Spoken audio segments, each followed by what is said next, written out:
So it was around this time I done got professional at being a bully at this middle school that I met a guy. He was older than me. He was like, yo, I want to take you to my prom. So I Yeah. was like, okay. So his mom let me borrow one of her dresses and I went, and his classmates was like, you came with him? Like he was like the nerd or whatever. Yeah. And so I was like, okay, yeah. And so they were trying to tell me, oh, he's a nerd. He's the geek. I'm like, well, I'm smart too. So I Yeah. don't really see it that way. You know what I'm Yeah. saying? Like you might be the popular kid, but you might be making C's and D's. So not too much, but I had fun. Okay. Yeah. So we get in the limo. We go back to his house. His mom is waiting on us. I change back into my clothes that I went over there with. And I go to my homegirl's house and I spend the night. A couple of weeks go by, and the best friend I spent the night with is like, oh, this guy is telling everybody that he slept with you. You know what I'm saying? Yeah. That night that y'all went to prom, but you was with me. So, you know, Yeah. it didn't He make going sense. around line. Right. So then when I saw him, he was going to the mailbox to check his mail. And me and my homegirls just rolled up on him and we just we let him have it Yeah. because one thing you're not gonna do is lie. So in the process of us beating on him, he done got up off the ground, he's going home, he's bloody. And then so every couple of steps I hit him again. You know what I'm saying? Every couple of steps I'm just tagging him. So right before he got to his steps to go up the steps to his apartment, you know what I'm saying? I kicked him in his back. So his mom is on their balcony and she's watching and she was like, what are you doing? You were just in my house, and I let you borrow a dress. And that's the actual son why he's wearing this butt whipping, right? Yeah. So the whole time I'm feeling like somebody's watching me, right? But I don't know who it is, right? So my friends had already stopped because they didn't have anger issues like me, because they weren't, mishandled. Yeah. And so I'm walking back to her house and this guy grabs me. I'm talking about hand over mouth, snatches me, takes me into this apartment across the street. And so now I'm like fighting, right? Yeah. Man, this man is cracking up laughing.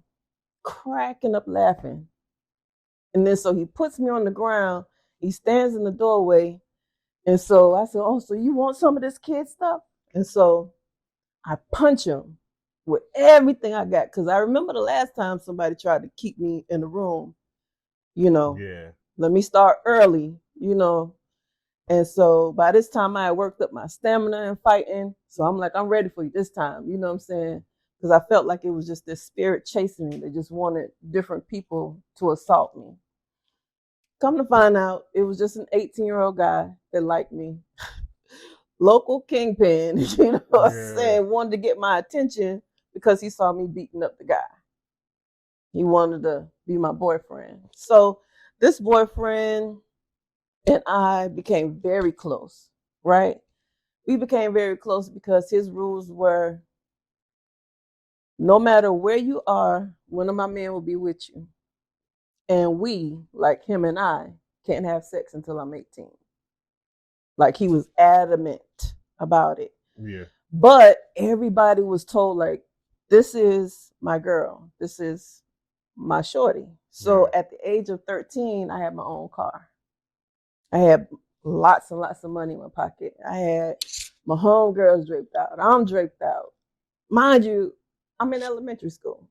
You understand what I'm talking about? Yeah. So because he had made the rule that we can't have sex, I had decided with his homeboy, you know, that apartment where we first met, we're gonna get it dressed up, put a bed in there, and I'm gonna kind of like force him to. I'm in Yeah. the throes of my symptoms of my assaults. So now I want to be sexually active because it was forced on me. You Yeah. understand what I'm saying? So I'm trying to force this man to go against what he knows to be right because of my symptoms. So I make a plan with his best friend and we done got it set up. So we got the bed in there. I done bought him some clothes and some shoes and a card. It's all laid out. I got rose petals. Like this is gonna be my choice this time. You understand? because he's been so good, he done bought me a car, anything I want. It's just whatever me and my friends want, he got it. Let me go ahead and do this for him. Yeah. Willingly, because I'm like, shoot, everybody trying to get it, they're trying to force it.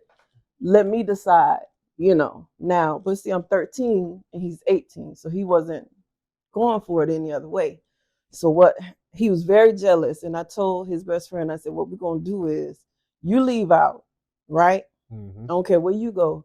But 5 minutes later, I'm going to the apartment, and when he follows me, like I knew he would, then I'll just make sure that he knows all of this is for him, for us, blah blah blah. So his best friend went there to light the candles. You understand what I'm talking about? Yeah. So 5 minutes later, I don't know what else he did, but 5 minutes later, when we got there, I go to open the door, and when I open the door, he's standing right there. All I saw was his face open up and splash all over me. My boyfriend behind me done shot him in the face. Then he asked no questions. Then they asked a question. You understand? And he was helping out. Bruh, he killed his best friend because he thought me and the best friend were meeting up. Yeah. So he snatches me up. He takes me back to his spot. We get there. And then he sends another one of his men to go look at the apartment. You want to know, what all I had in there for his best friend. Yeah. So he told the guy, clean everything out, bring it to me. So when he brings everything out, his best friend is like twice his size. He's like big guy. Yeah. You know what I'm saying? But he's more like slender, like my size back then. And then so when he got the stuff and he brought it in the room and he's looking, now mind you, we're in this heated argument. So when his foot soldier comes back in and gives him the stuff that's in the apartment, he realizes that what the plan had been. Yeah. But by this time, his best friend is dead. I say, what's done is done now. Right. But they have been close since children. You understand me? So my ploy to get my boyfriend to let me give him mine voluntarily had just gone completely left. It had gone completely wrong. Because now not only is his best friend gone, but my boyfriend is glitching. Because all he can think of is, I just killed my brother over you.